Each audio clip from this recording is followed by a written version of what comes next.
सुप्रभात विद्यार्थियों मैं अनूप कुमार शुक्ला एकलव्य इंटरनेशनल एकेडमी द्वारा आयोजित ऑनलाइन कक्षा में आपका हार्दिक स्वागत करता हूं, अभिनंदन करता हूं। विद्यार्थियों, मैं आज जिस टॉपिक को, जिस प्रकरण को आपके सामने लेके आ रहा हूं वो है वाक्य भेद। यह बोर्ड परीक्षा में 4 अंक का आएगा। इसको यहाँ पर कक्षा 10वीं के पाठ्यक्रम में रचना के आधार पर वाक्य भेद पढ़ा जाएगा, जो कि 3 होते हैं: सरल वाक्य अर्थात साधारण वाक्य, संयुक्त वाक्य और मिश्र या अर्थात मिश्रित वाक्य। इससे पहले हम वाक्य के बारे में जानेंगे कि आखिर में वाक्य क्या होते हैं और वाक्य का विस्तार कैसे होता है, मतलब किसके द्वारा होता है, एक सार्थक वाक्य कब बनता है, पूर्ण व सार्थक वाक्य कब बनता है, उसके बारे में हम जानेंगे। तो देखो बच्चों, वाक्य भेद जो हम पढ़ रहे हैं उसमें सीधा सिंपल ऐसा सार्थक शब्द समूह ऐसा सार्थक शब्द समूह जो व्यवस्थित हो, जो क्या हो, व्यवस्थित हो, व्याकरणिक नियमों से बंधा हुआ हो, व्याकरणिक नियमों से बंधा हुआ हो, जो व्यवस्थित हो तथा पूरा आशय प्रकट कर सके, अर्थात उसका सही आशय क्या मतलब प्रकट हो, मतलब सार्थक हो और व्यवस्थित हो। मतलब सार्थक तो है ही, ऐसा सार्थक शब्द समूह जो व्यवस्थित हो और पूरा आशय प्रकट कर सके, उस वाक्य का पूरा आशय हमारे सामने प्रस्तुत हो कि आखिर में वो वाक्य क्या कहना चाह रहा है, उस वाक्य में ऐसा क्या है जिसके बारे में हम जो वो बताना चाह रहा है, उस वाक्य से पता चल जाता है। ठीक है ना। जैसे श्री कृष्ण ने धर्म की संस्थापना की, श्री कृष्ण ने धर्म की संस्थापना की, तो बच्चों देखो इधर ये पूरा सार्थक भी है और व्यवस्थित भी है। अगर मैं इस वाक्य को ऐसे बोलूं, धर्म की संस्थापना की श्री कृष्ण ने, तो क्या ये व्यवस्थित हुआ? नहीं ना। तो हमें कर्ता, कर्म, क्रिया आदि जो घटक हैं, जो वाक्य के मतलब अवयव हैं, अन्य अवयव जो हैं, जो बीच में कर्ता से पहले या कर्ता के बाद, क्रिया से पहले, ये जो लगते हैं, जो प्रस्तुत होते हैं, वो क्या होते हैं? वाक्य के घटक होते हैं, अन्य घटक होते हैं। लेकिन मुख्य रूप से वाक्य के 2 अवयव हैं, 2 घटक हैं। कौन सा? कर्ता और क्रिया। कर्ता और क्रिया मिलकर ही वाक्य बन जाता है। लेकिन अगर मैं बोलूं, यहाँ पे मैंने उदाहरण के माध्यम से समझाया, श्री कृष्ण ने धर्म की संस्थापना की, तो बच्चों देखो यहाँ पे श्री कृष्ण ने, ये हो गया कर्ता, और यहाँ पर ये संस्थापना की, ये क्या हो गया? क्रिया। ये कर्ता हो गया और ये क्या हो गया? क्रिया हुआ। अब बचा है जो बीच में, अब ये जो घटक है धर्म की, ये क्या हो गया? कर्ता। ये जो धर्म की है, ये किसका विस्तार हो गया? विधेय का विस्तार हो गया। किसका विस्तार हो गया? विधेय का विस्तार हो गया। ठीक है ना। अब विधेय का विस्तार कैसे? कि भाई श्री कृष्ण ने, ये तो हो गया उद्देश्य। किसने संस्थापना की? श्री कृष्ण ने। अर्थात जिसके बारे में जो कुछ कहा जाए, किसके बारे में कहा जा रहा है? श्री कृष्ण के बारे में, श्री कृष्ण के बारे में कहा जा रहा है ना। और उद्देश्य के विषय में जो कुछ कहा जाए वो विधेय हो गया। ठीक है ना भाई। जिसके बारे में जो कुछ कहा जाए वो तो क्या हो गया? वहां क्या होता है? उद्देश्य होता है, वहां उद्देश्य प्रकट होता है। और ये संस्थापना की मतलब क्रिया है। तो मतलब यहाँ पे उद्देश्य का मतलब जो उद्देश्य है, उद्देश्य मतलब उद्देश्य के बारे में जो कुछ कहा जाए। क्या कहा जा रहा है उद्देश्य के बारे में? कि श्री कृष्ण ने क्या की? धर्म की संस्थापना की। कि भाई उद्देश्य के विषय में क्या कहा जा रहा है? श्री कृष्ण ने क्या किया?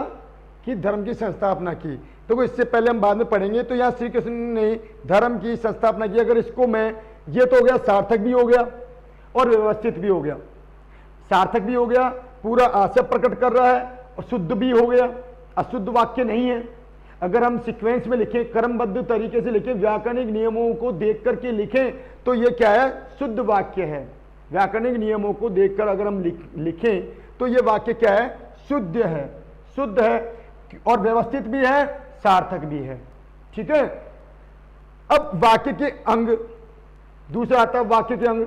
अब जिन अवयवों को मिलाकर वाक्य की पूर्ति होती है, जिन अवयवों को मिलाकर के, अर्थात जिन घटकों को मिला, मतलब जिन अवयवों को मिलाकर के, अवयव मतलब व्याकरणिक नियम, व्याकरणिक अंगों को, मतलब व्याकरण के जो अंग हैं, ठीक है ना, व्याकरण के अंग जो हैं उनको मिला करके, कर्ता, कर्म, क्रिया, ठीक है ना, और उसमें बीच में अगर विशेषण भी आ जाए, क्रिया विशेषण आ जाए, ठीक है, ये आदि मिलाकर के, मतलब जिन अवयवों को मिलाकर वाक्य की रचना होती है, पूर्ति होती है, उन्हें वाक्य के अंग कहते हैं, अर्थात व्याकरण के अंग कहा जाता है।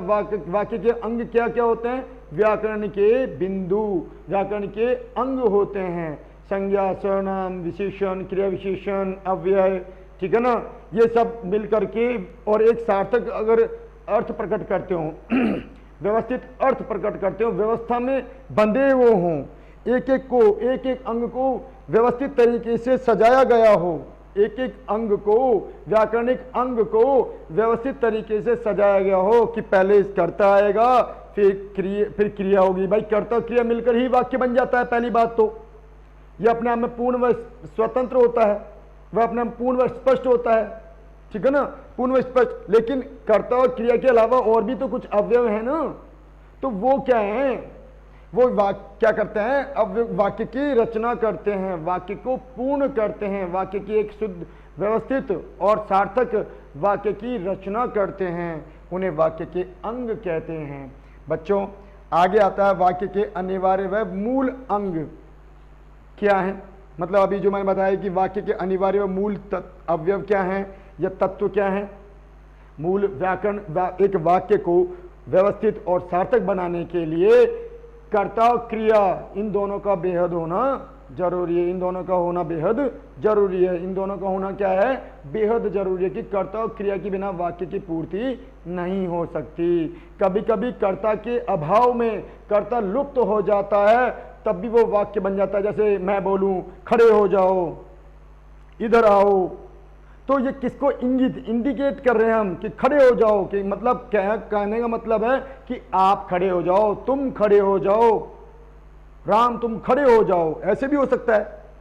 अगर मैंने उसको इंडिकेट करके मतलब इशारे से इंगित करते हुए बोला, अगर वो कक्षा में काफ़ी बच्चे उपस्थित हैं और अगर अध्यापक बच्चों की तरफ पूर्ण ध्यान प्रकट कर रहा है और कोई बच्चा उद्दंडी होता है या फिर वो कुछ शरारत मतलब ध्यान नहीं दे रहा, तो उसकी तरफ देख करके अंगुली के इशारे से उसको खड़ा कर देते हैं, खड़े हो जाओ। नाम अगर उसका नाम भी है, हालांकि उसका नाम भी है, लेकिन उसका नाम को लुप्त करते हुए भी हम उसको ये बोल देते खड़े हो जाओ, तो ये एक अलग बात हो गई। लेकिन जबकि मूल रूप से मतलब वाक्य को पूर्ण करने के लिए दो मुख्य अंग होने जरूरी हैं, दो अनिवार्य और मूल अंग होने जरूरी हैं, दो अनिवार्य और मूल अंग होने जरूरी हैं, वो हैं कर्ता और क्रिया। कर्ता और क्रिया ये दोनों, इनके बिना वाक्य की रचना संभव नहीं होती, अर्थात इनके बिना वाक्य की पूर्ति नहीं हो सकती।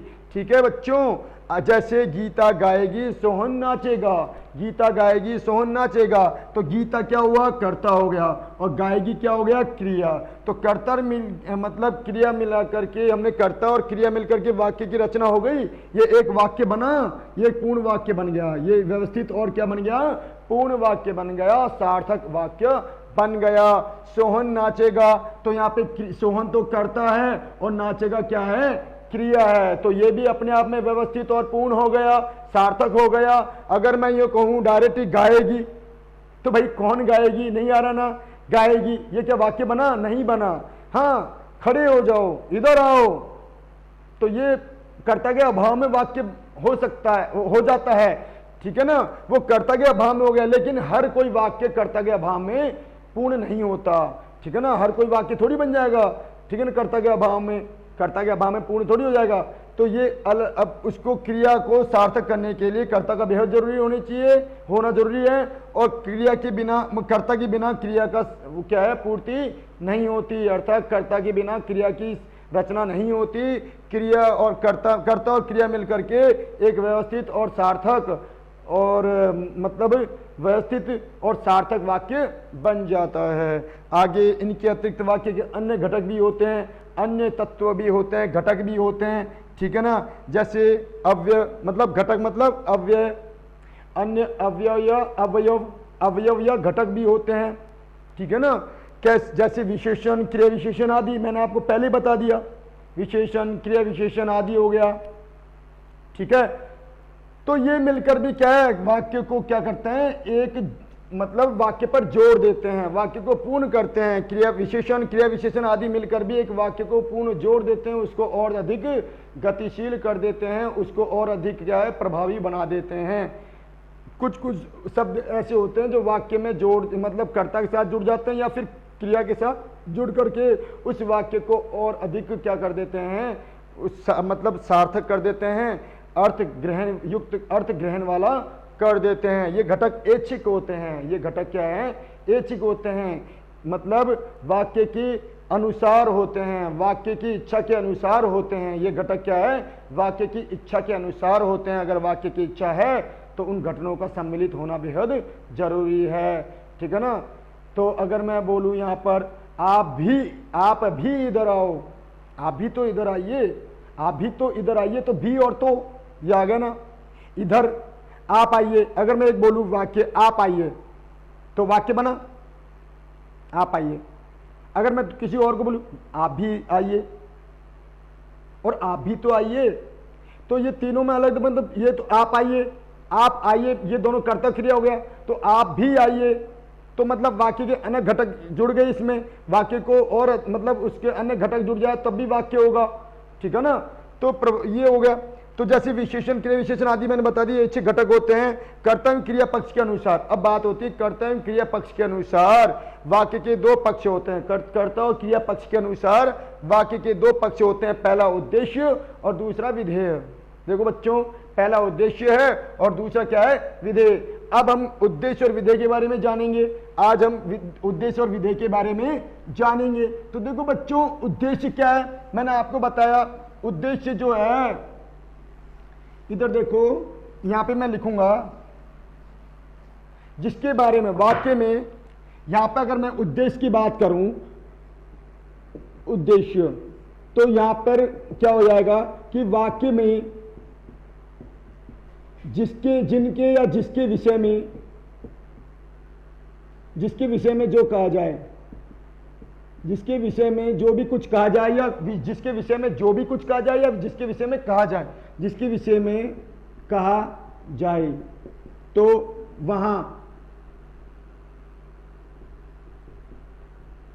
वहां जो है उद्देश्य की पूर्ति होती है, वहां उद्देश्य की रचना हो, उद्देश्य की पूर्ति होती है, अर्थात वहां उद्देश्य होता है। वाक्य में जिसके बारे में जो कुछ कहा जाए वह उद्देश्य है, वहां उद्देश्य वहां उद्देश्य की पूर्ति होती है या फिर वहां उद्देश्य होता है, ठीक है ना। जैसे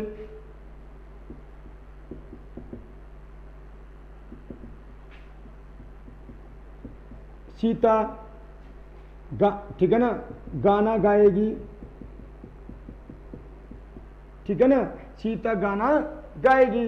तो बच्चों देखो, मतलब क्रिया क्या है, गाएगी, ये क्या हो जाएगा, क्रिया है, और ये कौन गाएगी, सीता, तो ये क्या हो जाएगा, उद्देश्य हो जाएगा, ठीक है ना। और ये क्या है, विधेय का, ये क्रिया हो गई अर्थात ये विधेय बन गया। ये क्या बन गया, क्रिया अर्थात विधेय। और ये क्या है, विधेय का विस्तार। ये क्या बना, विधेय का विस्तार बना, अर्थात विधेय को विस्तार बढ़ाना देना। विस्तार मतलब बढ़ावा देने वाला, विस्तार मतलब बढ़ावा देने वाला, विधेय का विस्तार हो गया, ठीक है ना। तो विधेय का विस्तार हो गया, क्रिया विधेय हो गया, विधेय का विस्तार हो गया। अब देखो गाना, जो अगर हम बात करें कि उद्देश्य, उपरोक्त वाक्य में उद्देश्य छाटकर लिखिए, तो उद्देश्य क्या हो गया, जिसके बारे में सीता गाना गाए, किसके बारे, कौन गाएगी, सीता, किसके बारे में कहा जा रहा है, सीता। और बच्चा कुचा क्या है, ये यहां पर तक हो गया विधेय, मतलब क्रिया विधेय है, लेकिन ये क्रिया क्या है, विधेय। और क्रिया का विस्तार कौन कर रहा है, गाना, कर्म क्या गाएगी, कर्म विस्तार कर रहा है, अर्थात क्रिया की विस्तार कौन कर रहा है, गाना, गाना गाएगी, कौन गाएगी, सीता गाएगी। तो विधेय का विस्तार और विधेय मिलकर के क्या बन जाएगा, पूरा विधेय बन जाएगा, अर्थात ये दोनों मिलकर के क्या बन जाएगा, ये तो हो गया उद्देश्य, अब ये क्या बना, पूरा विधेय बन गया, क्योंकि विधेय का विस्तार भी हो गया। तो अगर हम पहले बात कर रहे हैं यहां पर उद्देश्य के बारे में, तो जैसे देखो उद्देश्य का विस्तार मतलब वाक्य में जिसके विषय में कहा जाए या जिसके विषय में जो कुछ कहा जाए, वहां उद्देश्य की उद्देश्य का वर्णन होता है, वहां उद्देश्य की पूर्ति होती है, वहां उद्देश्य होता है, अर्थात वहां उद्देश्य होता है, अर्थात वहां क्या होता है, वहां उद्देश्य आता है, वहां उद्देश्य हो जाता है। देखो अब मैं जैसे विशेषण उद्देश्य आता है तो उद्देश्य में क्या क्या जुड़ते हैं, अब उद्देश्य में क्या क्या जुड़ते हैं, देखो उद्देश्य तो हो गया, उसमें विशेषण, ठीक है ना,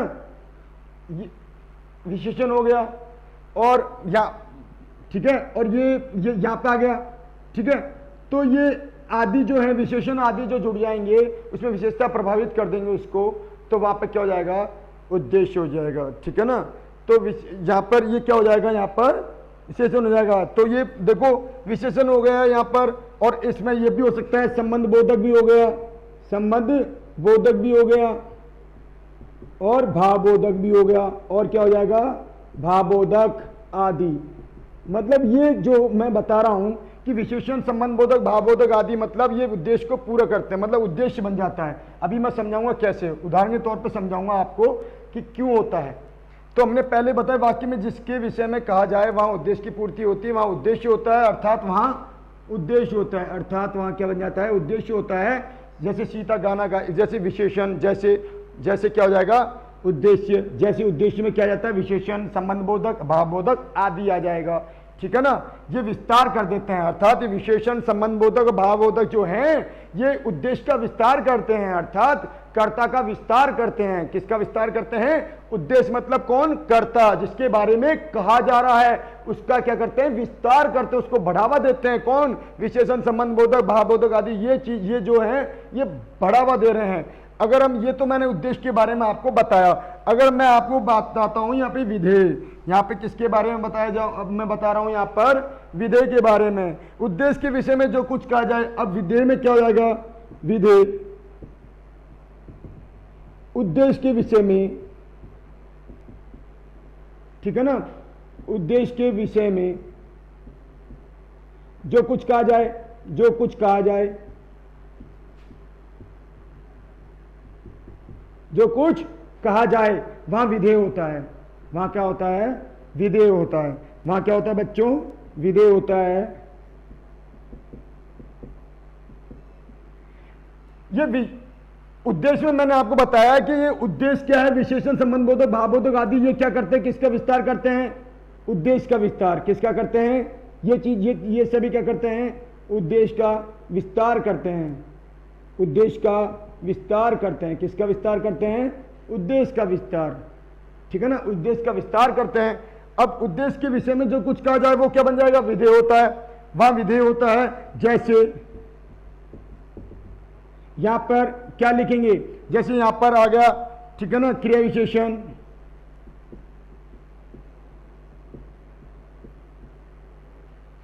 ठीक है ना, क्रिया विशेषण आदि आ गया। अब यहां पर कर्म का विस्तार, ठीक है ना, क्रिया विशेषण, कर्म का विस्तार, ये आदि आ गया। तो यहां पर ये आ जाएगा कि अंतर्गत रहते हैं, जैसे इसमें क्या होता है, क्रिया विस्तार होता है, कर्म, और कर्म का विस्तार आ जाएगा, क्रिया विशेषण हो गया, ठीक है ना। यहां पे क्या हो जाएगा, जैसे क्रिया हो गई, क्रिया भी है, क्रिया का विस्तार हो गया, क्रिया है, क्रिया विशेषण है, कर्म का विस्तार है, आदि आ जाएगा। कैसे होगा बता दूंगा, क्रिया विशेषण, कर्म का विस्तार आदि, मतलब विधेय को बढ़ावा देने वाले घटक, विधेय को बढ़ावा देने, विधेय को और बढ़ावा देने वाले, विधेय का विस्तार करने वाले क्या, अवयव, विधेय का विस्तार करने वाले अवयव, घटक, ये जुड़ जाएंगे उसमें। तो उद्देश्य और विदेश मुख्य रूप से अगर हम समझे तो उदाहरण के माध्यम से अभी और दोबारा समझेंगे कैसे होगा, देख लो। अभी मैं बताता हूं यहां पर,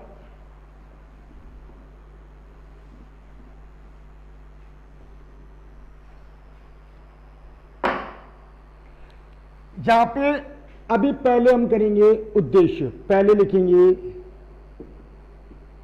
उद्देश्य और यहां पे लिखेंगे विधेय। जैसे यहां उद्देश्य में लिख दिया सीता नंबर 1 खाना पकाएगी, ठीक है ना, खाना बनाएगी या खाना पकाएगी, सीता, ठीक है ना, खाना पकाएगी। नंबर 2 जैसे मैं,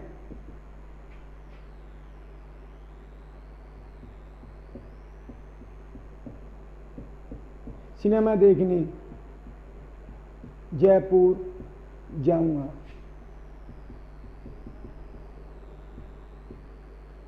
नंबर 3 हो गया, जैसे उदाहरण यह हो गया नंबर 3, जैसे, ठीक है ना, यहां पर आ गया। तो जैसे छात्र,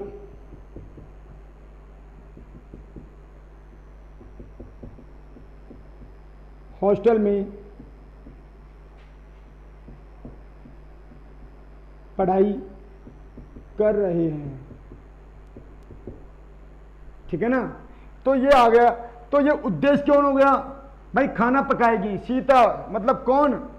अर्थात जिसके विषय में जो कुछ कहा जा रहा है। सीता के विषय में क्या कहा जा रहा है कि सीता खाना पकाएगी। सीता के विषय में क्या जा रहा है? जिसके वाक्य में जिसके विषय में जो कुछ कहा जाए। ये पहला सेंटेंस जो है, सीता खाना पकाएगी, तो किसके विषय में कहा जा रहा है? सीता के विषय में। तो जिसके विषय में कहा जा रहा है वहां पे क्या बनेगा? वहां उद्देश्य हो जाएगा, वहां उद्देश्य की संभावना होगी, वहां उद्देश्य की संभावना हो जाएगी, उद्देश्य की पूर्ति हो जाएगी, उद्देश्य की संभावना हो जाएगी। तो किसके विषय में कहा जा रहा है? सीता। मैं सिनेमा देखने जयपुर जाऊंगा। तो मैं सिनेमा देखने, तो मतलब किसके विषय, कौन जाएगा? मैं का मतलब अब यहां पर जयपुर जाऊंगा, ठीक है ना। तो मैं सिनेमा देखने जयपुर जाऊंगा, तो सिनेमा देखने जयपुर जाऊंगा। अब देखना इधर कैसे, हालांकि यहां पर मैंने आपको पहले कहा था कि उद्देश्य में क्या हो जाएगा। अभी मैंने उद्देश्य का विस्तार वाला नहीं पढ़ा रहा हूं, यहां पे मैंने उद्देश्य और विधेय के बारे में बता रहा हूं कि उद्देश्य और विधेय क्या बन जाता है। अगर फिर बाद में करेंगे कि उद्देश्य का विस्तार और विधेय का विस्तार। तो सीता खाना पकाएगी और मैं यहां पे कर्ता, यानी मैं कौन हुआ? कर्ता। यहां पे भी क्या हो गया? कर्ता। ये भी छात्र भी क्या हो गया? कर्ता, ठीक है ना। छात्र हॉस्टल में पढ़ाई कर रहे हैं, किसके विषय में कहा जा रहा है? छात्र के विषय में। किसके विषय में कहा जा रहा है? छात्र के विषय में। कि क्या वो छात्र के विषय में क्या कहा जा रहा है? कि वे हॉस्टल में पढ़ाई कर रहे हैं।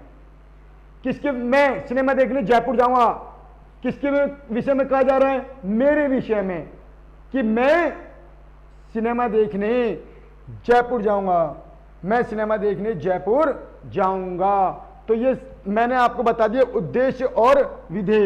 यहां पे उद्देश्य हो गया और ये क्या हो गया? बचा कुचा विधेय, अर्थात कर्ता जो हो गया पूरा, मतलब यहां पर उद्देश्य हो गया जिसके विषय में कहा जा रहा है, और बाकी जो बचा हुआ है वो जहां पर कर्म, ठीक है ना, कर्म का विस्तार, ठीक है ना, आ दिया जाएगा। क्रिया, क्रिया विशेषण, कर्म, कर्म का विस्तार, ये तो आ जाएगा विधेय में। और यहां उद्देश्य में क्या हो जाएगा? विशेषण, संबंध बोधक, भावबोधक, ये किस में आ जाएंगे? उद्देश्य में, ठीक है। अब यहां पर अगर हम पढ़ें तो उद्देश्य तथा उद्देश्य का विस्तार कैसे करें? उद्देश्य तथा उद्देश्य का विस्तार, उद्देश्य तथा उद्देश्य का विस्तार अब आता है। यहां पर नंबर टॉपिक क्या है? उद्देश्य तथा उद्देश्य का विस्तार।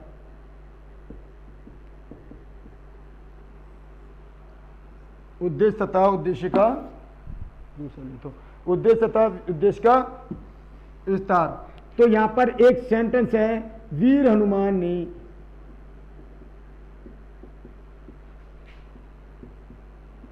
लंका में आग लगा दी। ये सेंटेंस है कि वीर हनुमान ने लंका में आग लगा दी। तो हम यहां पर पहले टेबल के अकॉर्डिंग पढ़ें तो क्या पढ़ेंगे? उद्देश्य, उद्देश्य का विस्तार और विधेय, ठीक है ना। यहां पर बचा कुचा विधेय। अब देखना पहला टॉप हम क्या पढ़ रहे हैं? पहला उद्देश्य तथा उद्देश्य का विस्तार। यहां पे देखना, किसने आग लगा दी? हनुमान जी ने। किसने आग लगा दी? आग लगा दी किसने? हनुमान जी ने। किसने लगा दी? हनुमान ने, ठीक है ना। तो आग लगा दी, तो किसने? हनुमान ने। अब भाई बच्चा कुछ, मैंने क्या कहा था, हम उद्देश्य पहले पढ़ेंगे, उद्देश्य का विस्तार। कर्ता का विस्तार कौन कर रहा है? वीर। विशेषण, ये क्या है? विशेषण। क्या है बच्चों? विशेषण। ठीक है ना, ये वीर जो है हनुमान की विशेषता है। वीर क्या है? हनुमान की विशेषता। तो उद्देश्य तो लिख लो यहां पे हनुमान ने, और यहां पर उद्देश्य का विस्तार क्या है? वीर शब्द। और लंका में आग लगा दी। लंका में, ये तो क्या हो जाएगा? क्रिया हो जाएगी। ये क्या हो जाएगा? क्रिया हो जाएगी। और यहां पर ये क्या है? ये इसका विस्तार, क्रिया का विस्तार। क्या हो जाएगा? क्रिया का विस्तार। क्रिया का विस्तार हो गया। अब ये टोटल मिलकर के, मतलब अब यहां पर टोटल ये मिलकर के ये क्या बन जाएगा? विधेय। ये टोटल यहां से लेकर के और यहां तक क्या बन जाएगा? ये विधेय बन जाएगा। तो लंका में आग लगा दी। लंका में आग लगा दी। ठीक है ना, लंका में आग लगा दी। ठीक है। दूसरा है कि तेजस्वी बालक,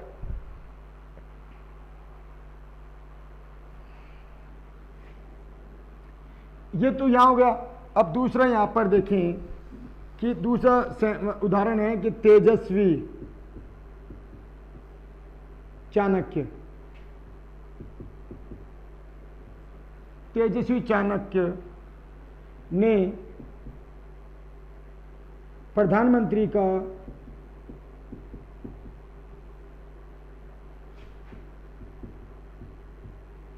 पद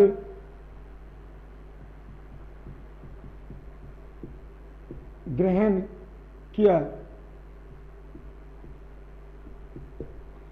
तेजस्वी चाणक्य ने प्रधानमंत्री का पद ग्रहण किया। और मैं अगर यहां बोलूं तो कल अगर जोड़ दूं, कल भी जोड़ दूं, मान लीजिए, क्योंकि हमने विशेषण के बारे में बता दिया। कल तेजस्वी चाणक्य ने प्रधानमंत्री का पद ग्रहण किया, भूतकाल में आ गया। यहां पर जो है किसने पद ग्रहण किया, अगर मैं यहां पे लिखूं, यहां पर वही लिखूं उद्देश्य, तो उद्देश्य ऊपर ही टेबल बना दो, नीचे नहीं। मान लो या ये सेकंड, पहला वो है उदाहरण और ये दूसरा। तो यहां पे बच्चों देखना कि यहां पर क्या लिखेंगे हम? चाणक्य ने। यहां पे क्या लिखेंगे? चाणक्य ने। चाणक्य ने लिख दिया। कल तेजस्वी, चाणक्य का विस्तार कौन कर रहा है? अर्थात ये क्या हो गया? उद्देश्य। ये क्या हो गया? उद्देश्य। और ये क्या हो गया? उद्देश्य का विस्तार। ये वाला शब्द क्या हो गया? ये पूरा यहां से लेके यहां तक ये क्या हो जाएगा? उद्देश्य का विस्तार। उद्देश्य का विस्तार। और ये बच्चा कुचा क्या है? विधेय। ये लो यहीं पे आ गया, मैं ऊपर लिखने की जरूरत नहीं है, यहीं आ गया। उद्देश्य का विस्तार कल तेजस्वी, उद्देश्य कौन हो गया? चाणक्य ने। मैं यहां पे फिर से लिख देता हूं चाणक्य ने। और यहां पर क्या हो जाएगा? प्रधानमंत्री। प्रधानमंत्री का पद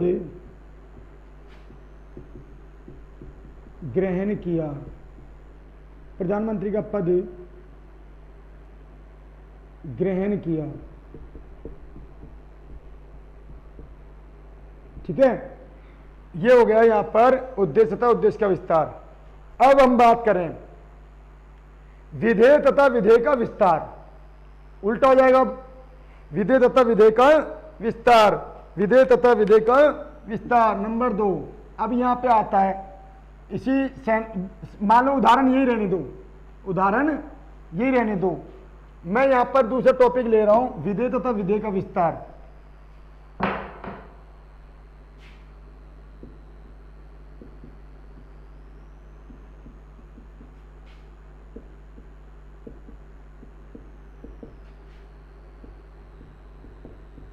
अब ये आता है यहां पर उद्देश्य तथा उद्देश्य का विस्तार पढ़ लिया हमने।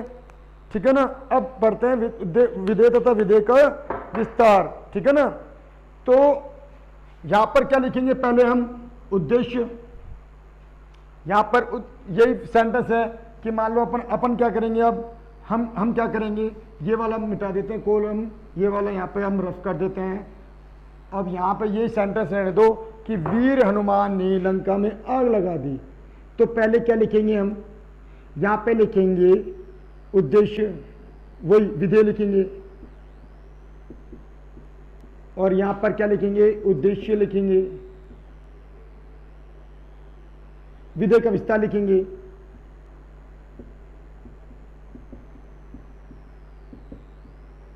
और यहां पर क्या लिखेंगे? उद्देश्य।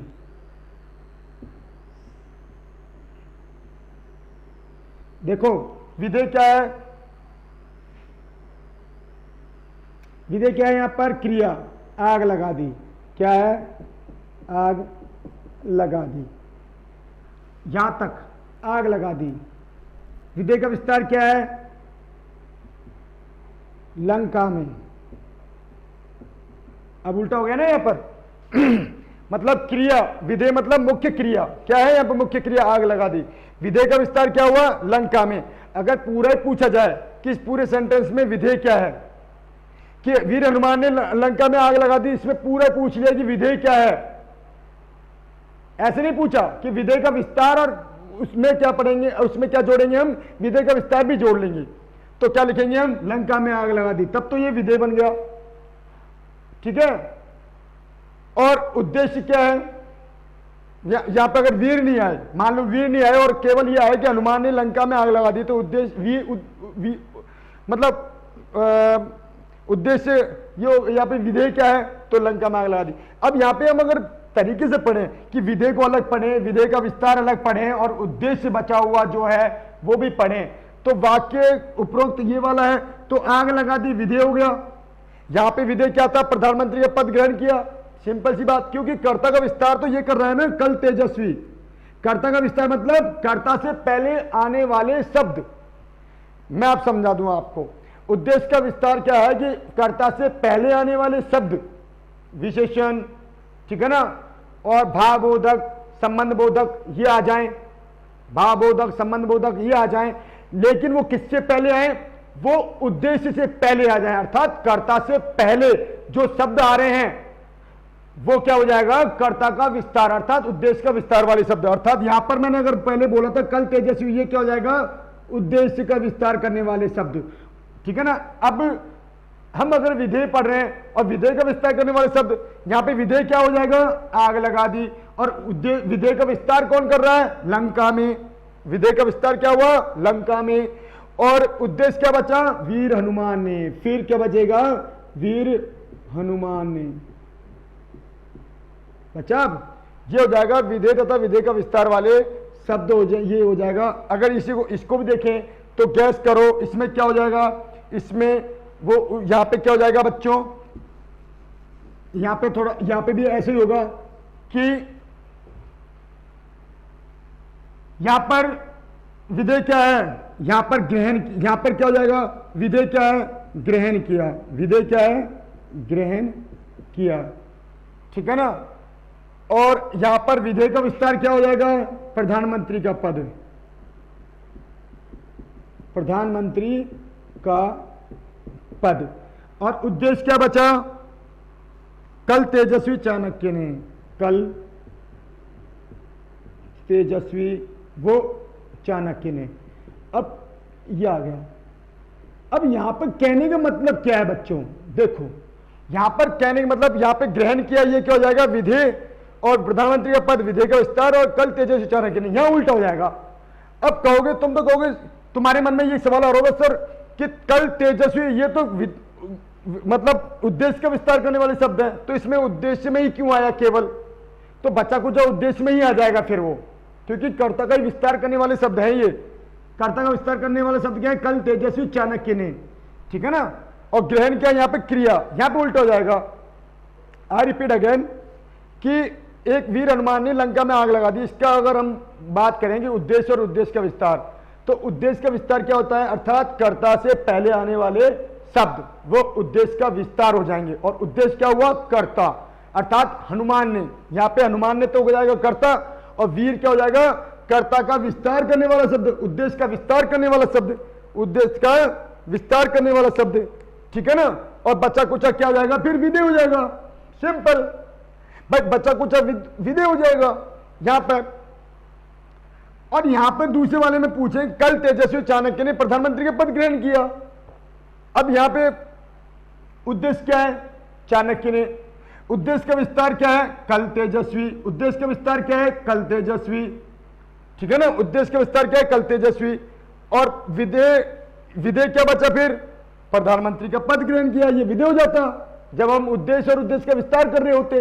अब हम अगर विधेय और विधेय का विस्तार करने वाले शब्द पढ़ें तो यहां उल्टा हो जाएगा। अब यहां विधेय क्या हुआ? आग लगा दी, आग लगाना क्रिया हुई ना, आग लगा दी। विधेय का विस्तार कौन कर रहा है? कहां लगा दी? लंका में। विधेय का विस्तार किया हुआ कहां लगा दी? लंका में। ठीक है, लंका में लगा दी। किसने लगा दी? वीर हनुमान ने। अब ये बच्चा कुचा फिर क्या हो जाएगा? उद्देश्य हो जाएगा। जब विधेय का विस्तार कर वाला पढ़ रहे होंगे जब, वैसे ये हो जाएगा मतलब ग्रहण किया, ये तो क्रिया हो गई, क्रिया मतलब विधेय हो गया। विधेय का विस्तार क्या हुआ? प्रधानमंत्री का पद ग्रहण किया। ये क्या हो जाएगा? विधेय का ग्रहण किया, विधेय हो जाएगा। जब हम विधेय और विधेय का विस्तार पढ़ रहे होंगे जब विधेय और विधेय का विस्तार पढ़ रहे होंगे जब, तो विधेय तो क्या हो जाएगा? ग्रहण किया, और प्रधानमंत्री का पद ग्रहण किया। और बच्चा कुचा क्या है? ये फिर उद्देश्य में आ जाएगा। ये क्या आ जाएगा? उद्देश्य में। ठीक है ना प्रिय विद्यार्थियों, आशा करता हूं कि आज मैंने उद्देश्य और विधेय के बारे में जो आपको जानकारी दी है वो आपको समझ में आया होगा। आगे की वीडियो में हम रचना के आधार पर वाक्य भेद पढ़ेंगे, जो 3 होते हैं: सरल वाक्य, संयुक्त वाक्य और मिश्रित वाक्य, अर्थात मिश्र वाक्य। ये हम अगली वीडियो में पढ़ेंगे। ठीक है, अभी तक जो मैंने समझाया है इसको एक बार फिर से पुनः आप देखने का प्रयास करें। ठीक है, आज के लिए इतना ही। धन्यवाद।